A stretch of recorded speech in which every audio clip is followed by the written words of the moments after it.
Nous ne sommes pas seuls sur Terre, mais notre présence ne cesse de s'étendre. Et les animaux doivent s'adapter pour survivre. Les animaux sont comme nous. Ils sont en quête de partenaires et d'abris. Et ça les amène parfois à croiser notre chemin. Quand je regarde ce genre de vidéo, je passe en mode scientifique. Je me pose énormément de questions pour comprendre pourquoi l'animal réagit comme il le fait.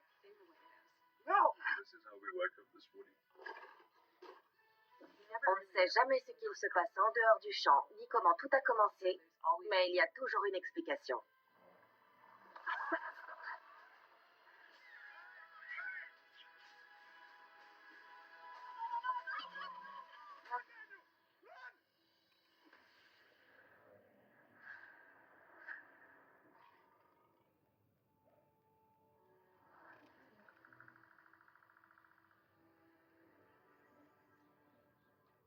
Christine Wilkinson, première. Prête? Oui.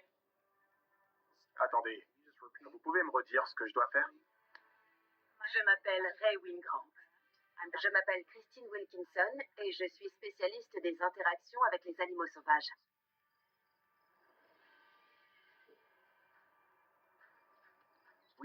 Pour nous, la forêt est un lieu de détente. On la voit comme un endroit mystérieux et presque merveilleux. Et on a envie d'entrer en contact avec les créatures, les animaux qui y vivent. On oublierait presque que ces lieux d'apparence paisible abritent certains des prédateurs les plus dangereux. C'est à nous de nous adapter à ces animaux qui sont dans leur habitat naturel. Ils connaissent chaque recoin de la forêt et marquent leur territoire de manière imperceptible.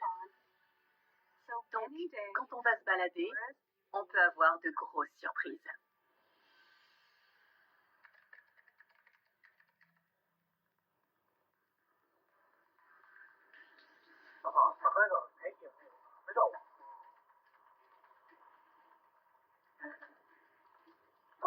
Oula! Oh là là là là là!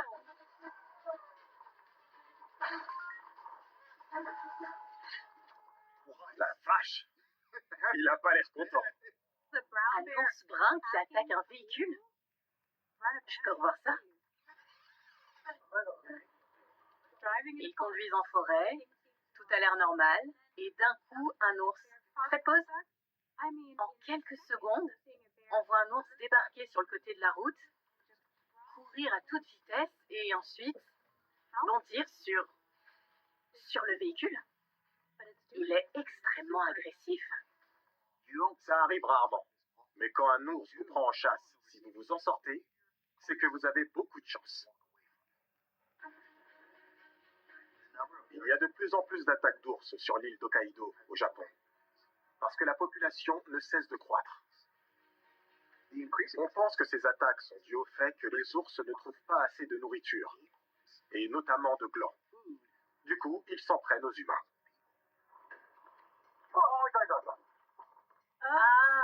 Ok. Si on revient légèrement en arrière, on voit du mouvement à gauche de la route.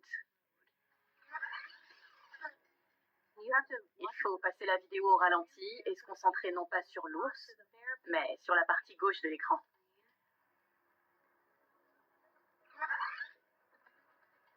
Juste ici, il y a un petit. Il y a un ourson. On voit un ourson courir et sortir du champ. Et ça nous donne le contexte pour comprendre cette attaque. Ces gens sont tranquillement en train de passer en voiture, mais comme il y a son petit juste à côté, ça met la mère hors d'elle. La maman ours a déboulé comme une furie pour repousser le véhicule et l'éloigner du petit ourson qui est parti en courant dans la direction opposée. Elle a sorti les griffes comme pour leur dire « Hé, dégagez d'ici !» Les mamans ours sont très protectrices. Et ça se comprend. Elles n'ont qu'un ou deux petits parents. Elles doivent à tout prix s'assurer qu'il ne leur arrive rien. S'interposer entre une maman ours et son petit, c'est une véritable déclaration de guerre. La mère se dit qu'il y a un danger, qu'elle pourrait perdre son petit, et à partir de là, elle ne reculera devant rien pour vous empêcher d'approcher. Ce qu'il faut retenir, c'est de ne jamais se mettre entre une mère et son petit.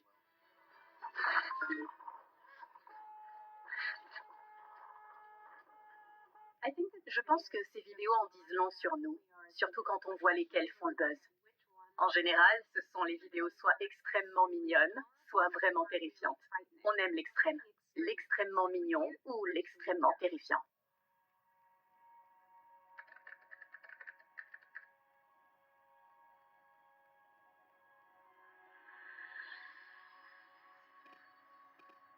Ok, on a 2 orignaux. Qu'est-ce qu'ils font? Oh là là! Waouh!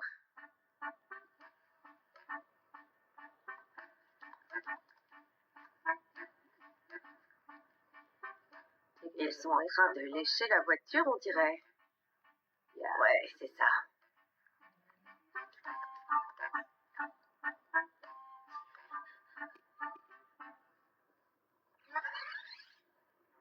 Quand on voit cet orignal lécher la voiture, on trouve ça mignon. En fait, il essaie de lécher le sel qui est sur la voiture. Visiblement, il fait froid. Il a neigé.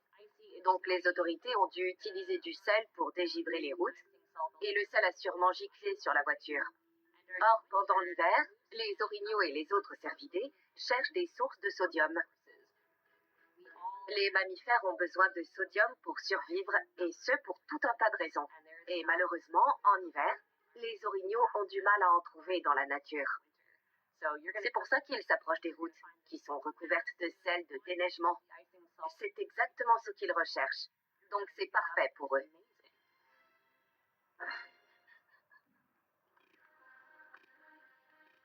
Mais le fait qu'ils s'approchent des axes routiers pose aussi un gros problème. Ça augmente le risque de collision avec les véhicules.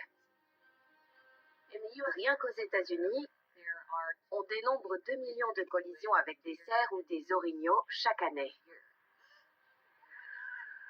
Beaucoup d'animaux se font tuer, évidemment.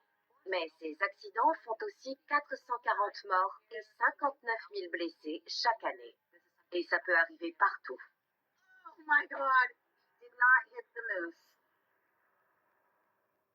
Quand on se balade en forêt, il ne faut jamais oublier qu'on est dans un endroit qui ne nous appartient pas. Il faut être conscient des dangers qui nous entourent pour pouvoir apprécier ce que ce lieu a à nous offrir.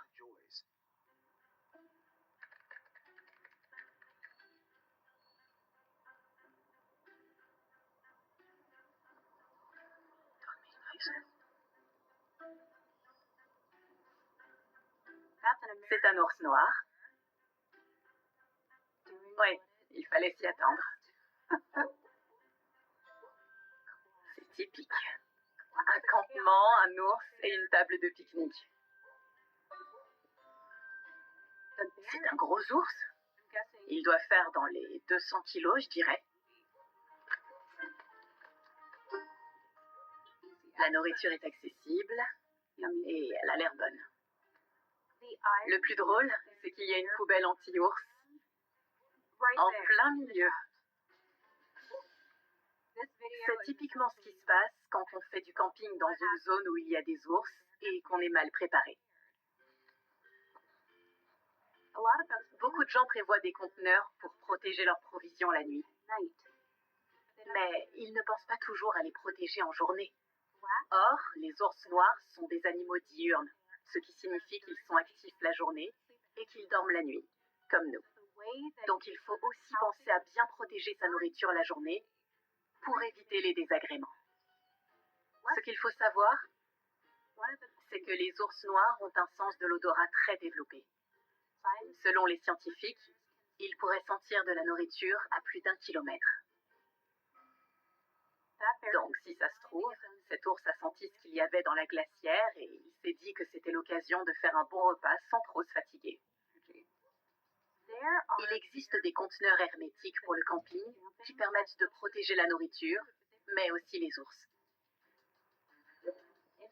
Parce que si un ours embête trop souvent les campeurs, les autorités locales peuvent être amenées à le retirer de son habitat.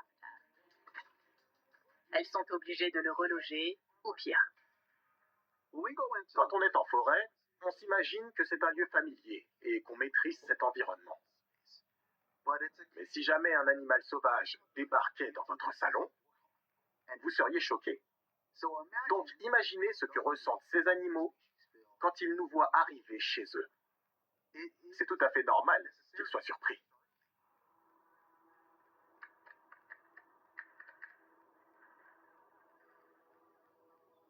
Alors, il y a un animal, c'est un chat. Oh oh. Un bébé puma?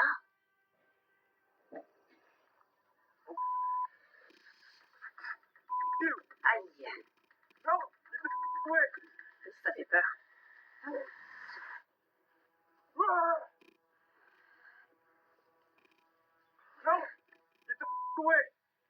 L'homme essaie de faire face au puma, mais on entend la terreur dans sa voix. Je suis stressée rien que de regarder. Il pourrait mourir. Elle feule. Elle n'est pas contente. Elle lui dit la même chose. Oh là là!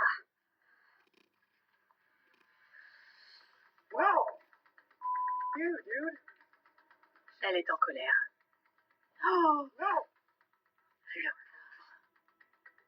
Elle montre très clairement qu'elle est prête à attaquer.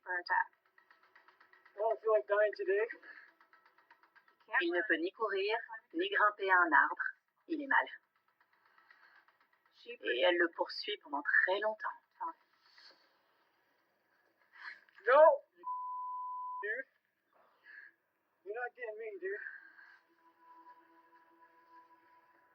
Je crois qu'il a ramassé des pierres quand il s'est baissé.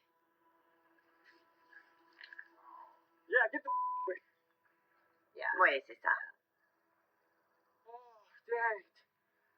Okay.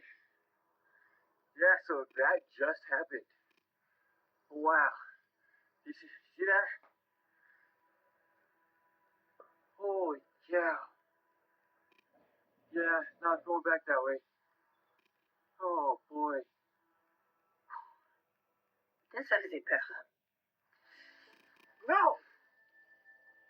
On recense une attaque mortelle de puma tous les 2 ans environ, et ça aurait pu très mal terminer pour cet homme. Les pumas sont des animaux incroyables. Ils sont parfaitement adaptés à leur environnement. Ils ont une queue très longue qui leur permet de bondir et de garder l'équilibre très facilement. Ils peuvent sauter à plus de 7 mètres et faire des pointes à 80 km/h. Ils ont beau être plus petits que les félins d'Afrique, ils ont tout de même des capacités extraordinaires. Et ils restent des prédateurs redoutables, même s'ils s'attaquent rarement à nous. Au début de la vidéo, j'ai d'abord cru voir un petit chat. Mais j'ai vite compris que ça n'en était pas un. On voit 2 petits.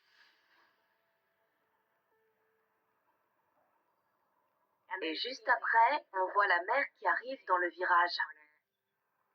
Donc il est clair que ce puma cherche juste à éloigner l'homme de ses petits aussi vite que possible.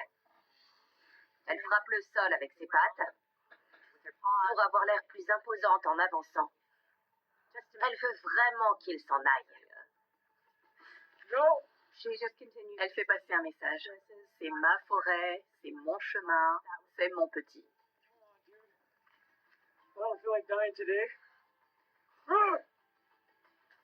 Cet homme a très bien réagi. Il lui a fait face en criant. Comme on le voit dans la vidéo, l'autre chose qui peut marcher, c'est de lancer quelque chose en direction du puma. L'idée, ce n'est pas de le blesser, bien sûr, Mais à mon avis, si cette femelle a déguerpi, c'est parce qu'il a jeté des pierres vers elle et qu'elle s'est dit « ça devient dangereux, je m'en vais ». Oh, yeah. L'une des choses les plus importantes à retenir, c'est de ne jamais se mettre entre un animal sauvage et son petit. Ça pourrait vous coûter la vie.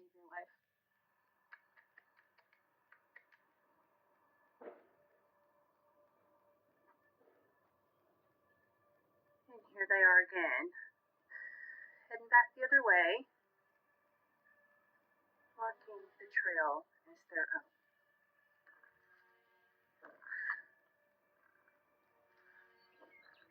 I'm going to try to see if I can make it by. Wish me luck.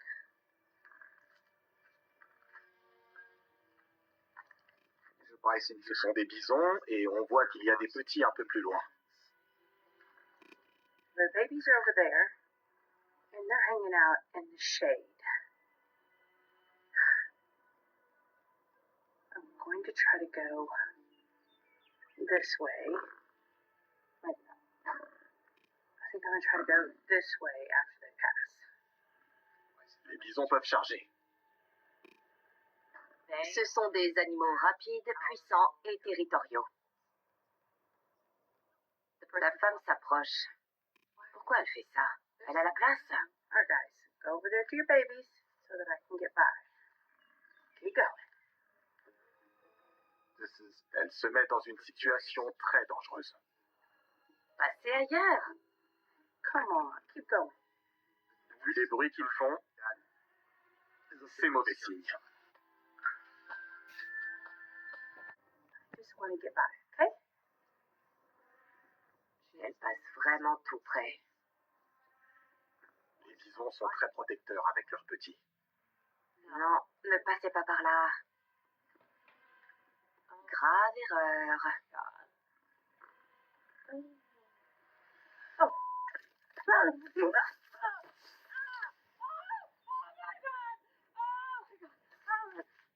J'ai mal pour elle. Le bison l'a encore née, mais elle va bien. Elle s'en est sortie.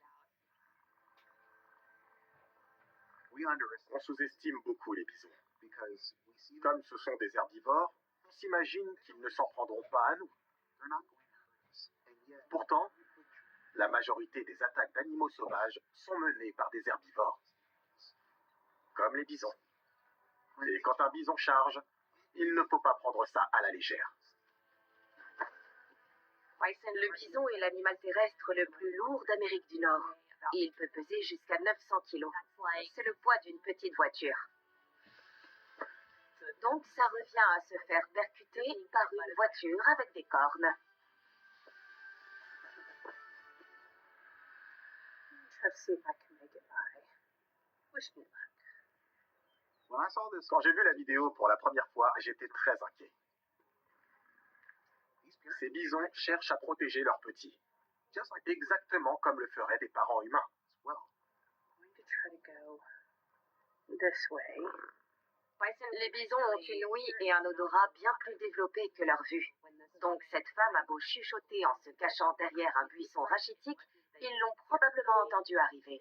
Ou bien ils ont senti son odeur. À ce moment-là, elle aurait dû soit repartir, soit faire le tour par la gauche.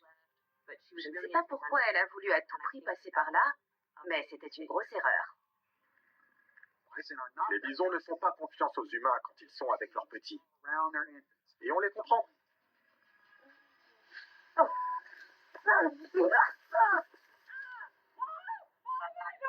La femme a survécu à l'attaque, mais cette vidéo est une vraie mise en garde.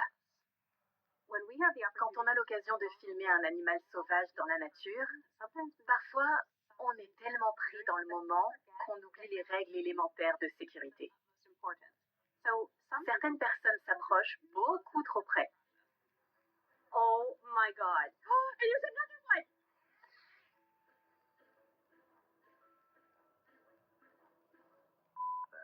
Don't get into the food. Don't get into people's food. Oh my god! Callum, I can't believe this! No, don't eat the brush.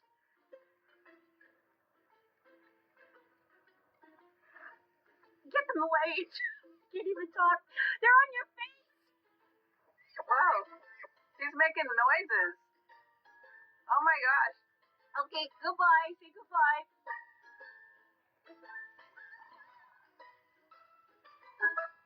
Okay, let's go. Get out.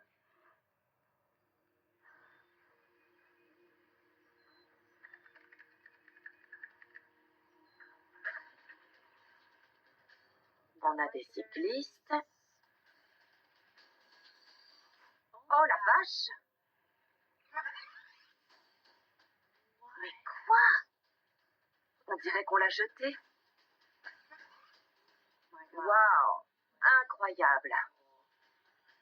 C'est dingue! Je n'ai jamais vu un cerf sauter aussi haut. Les cerfs sont les rois de l'évasion. Ils sont extrêmement rapides et ils peuvent bondir à plus de 3 mètres de haut et 9 mètres de long. En général, ils ne font ça que pour s'échapper. Mais certains font également démonstration de leur agilité devant certains prédateurs pour leur montrer qu'ils sont grands et forts et qu'il ne vaut mieux pas essayer de les chasser. On dirait que le cerf a voulu traverser. Il y avait probablement tout un peloton sur la route, mais il fallait qu'il passe. Comme il avait peur, il a voulu sauter, mais il a mal calculé son coup.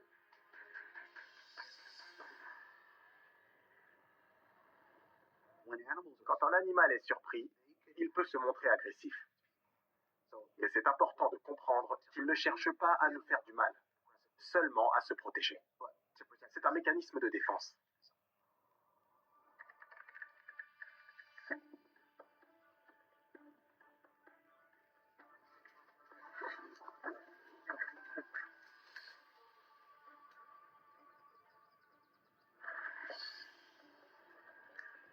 Oh là, je le sens pas.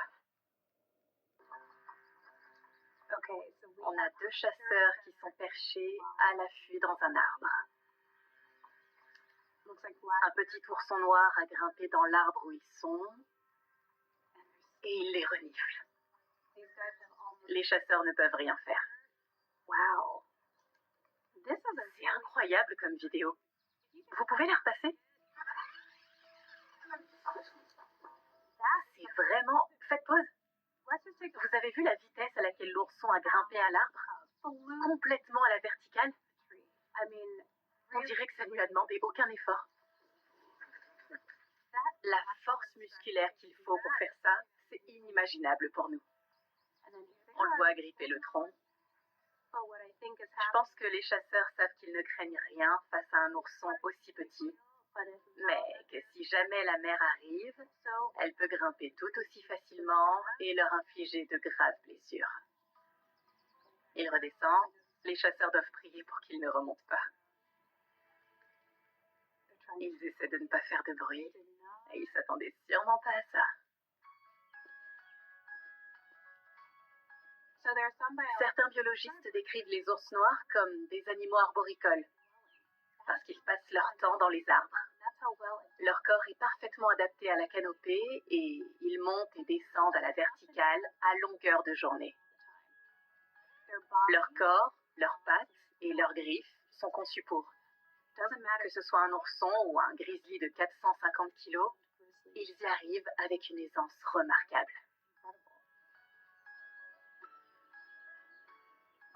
Les biologistes cherchent à savoir pourquoi c'est si important pour les ours de grimper aux arbres, d'autant qu'ils n'ont généralement aucun prédateur naturel. Ils sont au sommet de la chaîne alimentaire, donc pourquoi ont-ils besoin de grimper aux arbres pour survivre?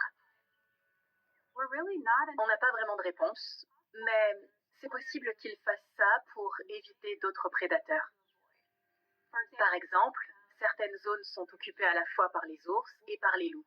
Or, les loups ne grimpent pas aux arbres. Donc, le fait que les ours se réfugient en hauteur permet à ces 2 espèces dominantes de cohabiter dans un même espace. Les mamans ours utilisent aussi les arbres pour mettre leurs petits hors de portée.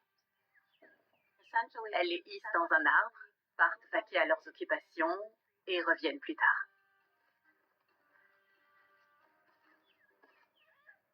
Dans cette vidéo, on ne sait pas vraiment ce qui a poussé l'ourson à grimper dans l'arbre. Au début, on voit deux ours à l'image, et très vite, on se rend compte que l'un d'eux est un mâle adulte qui poursuit un individu plus jeune. C'est même un ourson à y regarder de plus près. Cet ourson est encore très jeune, donc il a certainement l'habitude de monter aux arbres. Il s'est probablement éloigné de sa mère, qui lui a appris à se réfugier en hauteur. Je trouve ça génial que les chasseurs aient le réflexe de rester immobiles sans faire de bruit. On voit qu'ils se regardent, mais ils n'essaient pas de faire fuir le petit ou de le repousser. Ils se contentent d'attendre sans réagir jusqu'à ce que l'ourson redescende. Pour moi, ils méritent un 10 sur 10, voire un point bonus s'ils ont du spray anti-ours.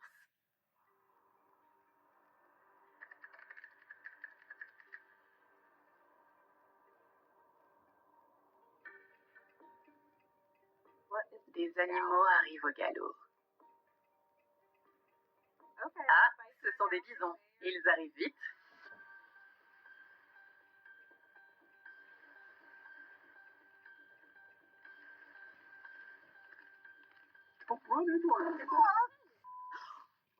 Oh là là! Il les a percutés. C'était intentionnel. Le bison a voulu leur faire passer un message.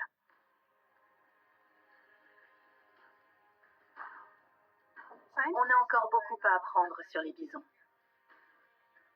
Pendant des dizaines et des dizaines d'années, il ne restait plus assez de bisons à l'état sauvage à étudier. Donc, il y a beaucoup de choses qu'on ignore sur eux et sur ce qu'ils tolèrent ou non au sein de leur habitat. Mais ce qu'on sait, c'est qu'ils prennent beaucoup de place. Ils savent que personne ne fait le poids face à eux et ils aiment avoir de l'espace. Ils ne veulent pas que les humains et les autres animaux s'approchent trop d'eux. Les bisons sont dangereux et imprévisibles. Ce qu'on voit dans cette vidéo, c'est un troupeau de bisons qui s'approche d'une voiture. Le fait qu'ils arrivent au galop indique qu'ils ont potentiellement l'intention de charger. Et effectivement, le premier vient enfoncer la voiture avec ses cornes. Pour un bison, ce n'est rien. C'est leur façon de se protéger et de protéger le troupeau. Celui-ci fait clairement comprendre qu'il ne veut voir personne sur la route.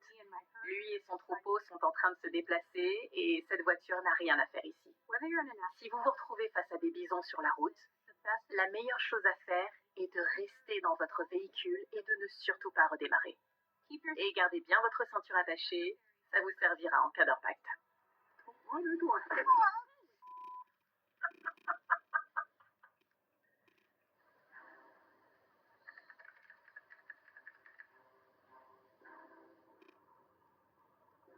Okay, he's following you, babe. Hey there! Hey there! Hey! On voit une famille marcher sur un sentier de randonnée. J'ai l'impression que c'est un ours noir. Il a l'air gros. C'est un gros ours noir. Il ne s'attendait pas à ça.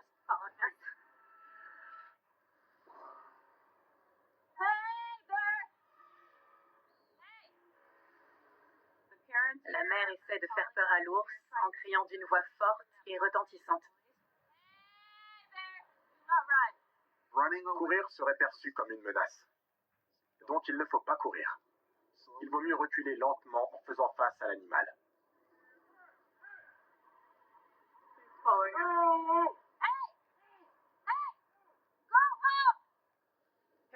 Les parents parviennent à rester calmes, mais quand même, ça fait peur.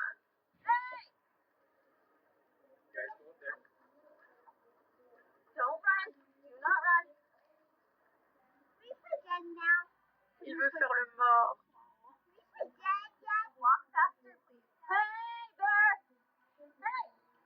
Ils font autant de bruit que possible et ils reculent lentement en regardant l'ours.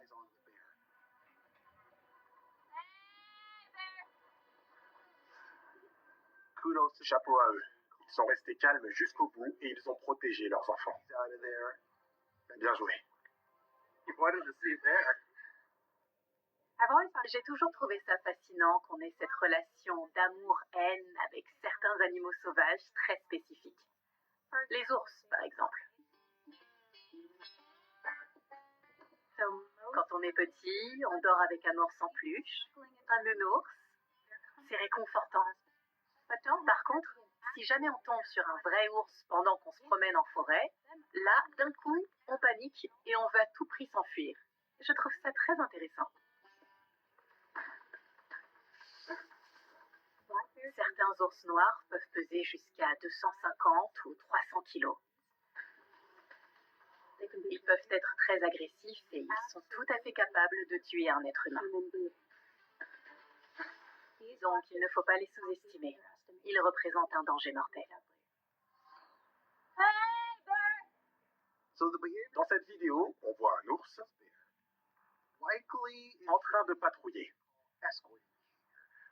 L'animal escorte ses gens d'une certaine manière. Et il arrêtera de les suivre dès qu'ils auront quitté les limites de son territoire. S'il avait voulu les rattraper, il n'aurait eu aucun mal à le faire. J'avais déjà vu cette vidéo. Je l'ai étudiée attentivement et j'ai un avis sur la situation. Ses parents pensent avoir la bonne réaction. Mais, à mon avis, au lieu de continuer à marcher, ils auraient dû quitter le sentier pour laisser l'ours passer. Je m'explique. La plupart des animaux, surtout ceux qui se déplacent beaucoup, préfèrent les voies toutes tracées. Ils aiment emprunter les sentiers. Je ne peux rien affirmer, mais c'est possible que cet ours soit simplement en train de se promener sur son territoire en utilisant un chemin de randonnée.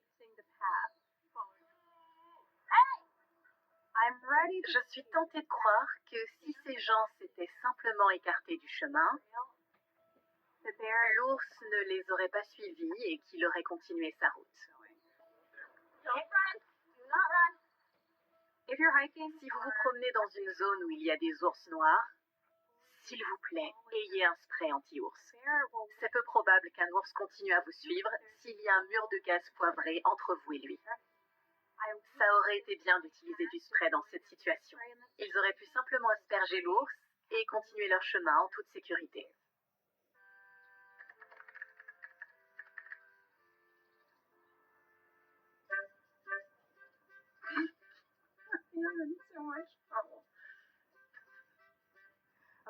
Alors, on est dans une plaine, on a des bisons et dès le début, c'est déjà très drôle.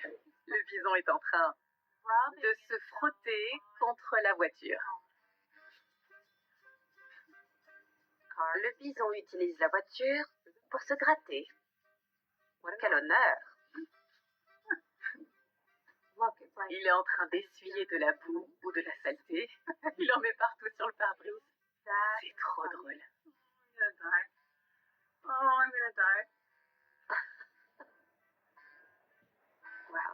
Il a l'air de s'éclater.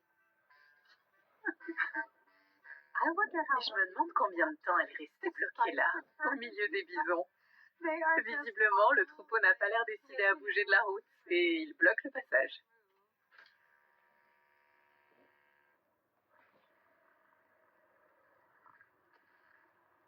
Les bisons n'ont pas une vie facile. Ils doivent supporter des hivers très rudes, sans s'abriter et sans hiberner. Et après ça, en été, ils se coltinent leur grosse fourrure.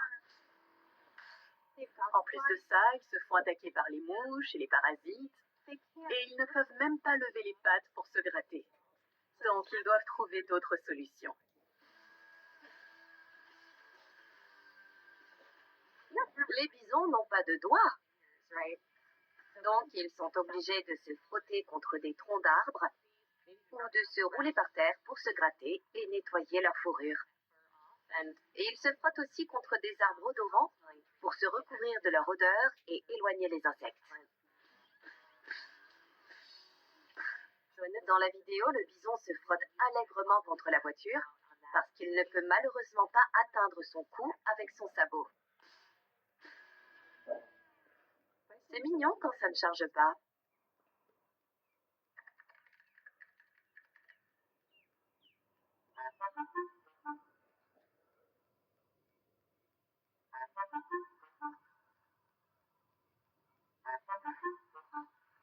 Hi.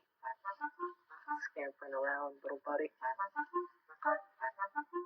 C'est une moufette. Ça a été filmé de nuit, et les moufettes sont principalement nocturnes. Lorsqu'elles se sentent menacées, elles peuvent libérer une odeur absolument nauséabonde. Oh non! Il va se faire asperger, c'est ça? Oh oh. Comment peut-il rester si calme? Coming back to my shoe. Qu'est-ce que tu fais, petite moufette? You gonna try to eat my shoe? I'm not food. Elle grignote. J'aurais peur qu'elle me morde, moi. I'm sorry to disappoint you. I really am. I'm not food. C'est dingue. C'est un comportement très inhabituel. Wait, I wonder if it thinks my shoe is a skunk because it's black and white. Do you think that's possible? Well, why would it be eating another skunk? Good point. Non, elle ne prend pas la chaussure pour une moufette. Les moufettes sont insectivores dans leur grande majorité. Et elles vont justement chercher des larves en dessous des obstacles. De plus, elles ont beau avoir une très mauvaise vue, elles ont un super sens de l'odorat.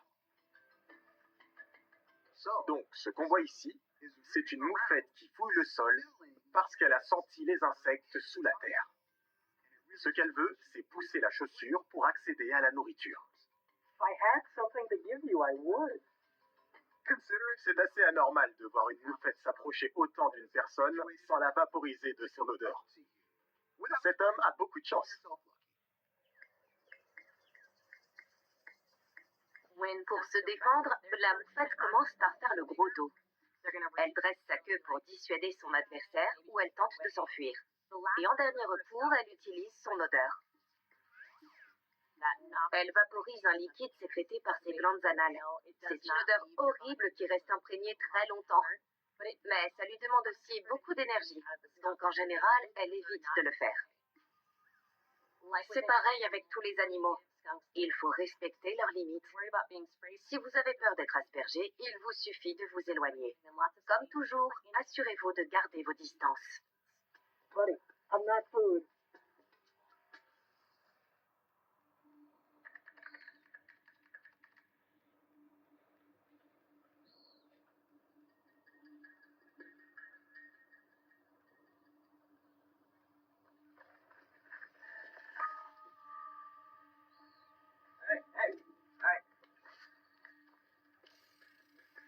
Le cycliste a posé sa caméra pour se filmer et on le voit remonter la butte.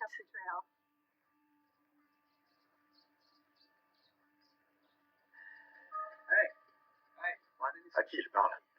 Qu'est-ce qu'il voit?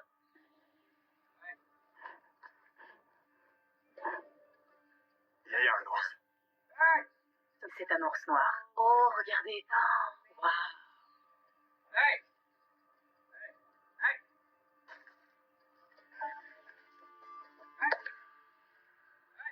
Il a bien géré, il a réussi à lui faire peur en levant son vélo au-dessus de sa tête. Je suis assez impressionnée. Est-ce qu'on peut revoir la vidéo? Au début, j'ai cru que c'était juste un cycliste qui avait positionné sa caméra et qui voulait se filmer en train de descendre à toute vitesse pour pouvoir poster la vidéo sur les réseaux. Mais ensuite, on l'entend dire « Hey !» et on comprend que quelque chose l'a surpris. Et vu la réaction de l'ours, il ne s'attendait pas non plus à voir un cycliste. À mon avis, ils sont tombés l'un sur l'autre par hasard. Ce sont deux animaux qui se sont surpris mutuellement.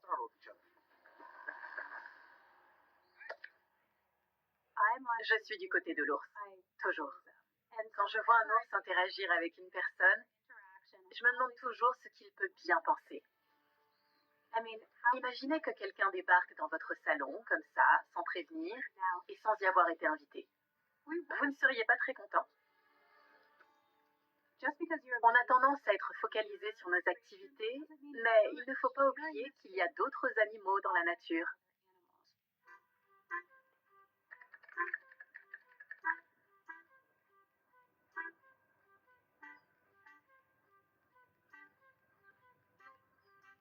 On voit deux marmottes qui ont l'air de vaquer à leurs occupations. Elles explorent, elles vivent leur petite vie. Elles ne sont pas dangereuses, mais mieux vaut garder ses distances. Pas comme cet homme. Il dort? Il fait quoi? Elles sont très près de lui. Qu'est-ce qui va se passer? Il pourrait se faire mordre. Ah non. Elle le lèche.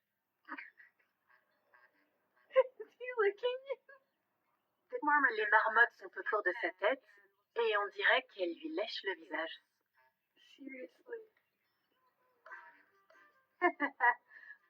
J'ai jamais vu ça.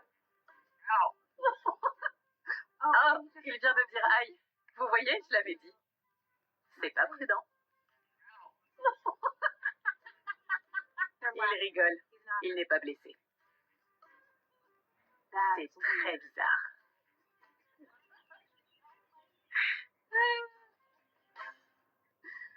Je n'aurais jamais cru m'intéresser autant à des marmottes. Les marmottes ne sont pas des animaux qui suscitent beaucoup d'intérêt. Elles font partie de la famille des écureuils, elles sont assez grosses et sont plutôt inoffensives. Elles passent leur temps à creuser des terriers et à socialiser, et l'hiver elles hibernent. Ce sont des herbivores et comme elles vivent dans des paysages rocheux, voire parfois montagneux, elles ont de gros besoins nutritionnels. Pour assurer leur apport en nutriments, elles mangent beaucoup d'herbes, mais elles ont aussi besoin de sel. En général, elles en trouvent à la surface des roches, mais quand elles sentent une grosse concentration de sel, dans le cou ou sur le visage d'une personne qui transpire, par exemple, forcément, ça les attire.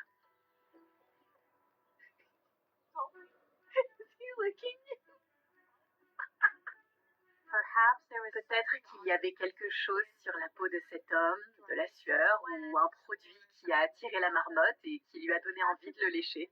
Ça devait être salé, donc elle s'est dit que c'était un bon apport en sel et en minéraux. C'est inhabituel, mais heureusement, ce n'est pas très dangereux. Elles ont des dents puissantes comme tous les herbivores, donc oui, une marmotte pourrait potentiellement vous blesser, mais c'est peu probable.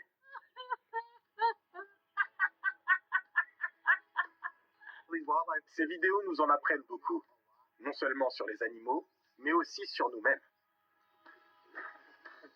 Elles nous émerveillent, elles nous fascinent, et elles nous mettent de bonne humeur. On regarde ce genre de vidéos parce qu'on trouve ça intéressant. On a envie de les partager avec tout le monde. Et je trouve ça super, cet engouement pour la nature et les animaux. Ça me donne de l'espoir, parce que ça montre qu'on peut encore se reconnecter à la nature. Aujourd'hui, avec l'IA, on est bombardé de fausses images. Mais rien ne remplacera jamais le monde réel. La nature continue de nous fasciner et de nous rassembler.